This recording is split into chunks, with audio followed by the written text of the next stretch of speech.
В этом году в Коми обновят 36 домов культуры на общую сумму более 18 миллионов рублей.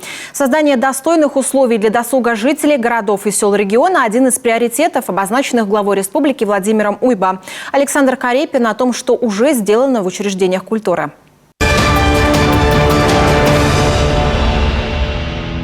К столетию республики обновили и оснастили половину сельских клубов и домов культуры. В зданиях проведены ремонты, закуплено новое оборудование и техника. Предполагалось укрепить материально-техническую базу 100 домов культуры к юбилею Коми. Но в результате план перевыполнили. Удалось обновить 169 культурных учреждений. Сегодня они радуют посетителей яркими мероприятиями. Если я в твоей судьбе ничего уже не значу, я забуду о тебе, я смогу, я не заплачу.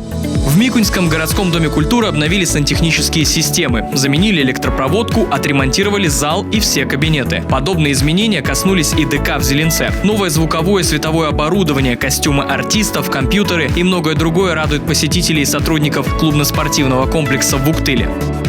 Нам приятно сюда приходить, заниматься, видеть чистые стены, красивые залы. Да, сцена просто шикарная. В 2022 году в рамках государственной программы республики развития культуры и туризма отремонтируют и оснастят Усть-Куломский районный дом культуры, Вертепский дом народных традиций, детскую школу искусств Печоры и дом культуры в Кажеме. На эти объекты из республиканского и местных бюджетов направят 14 миллионов рублей. Обеспечение доступности культурной и исторических ценностей будет обеспечиваться в рамках национального проекта «Культура».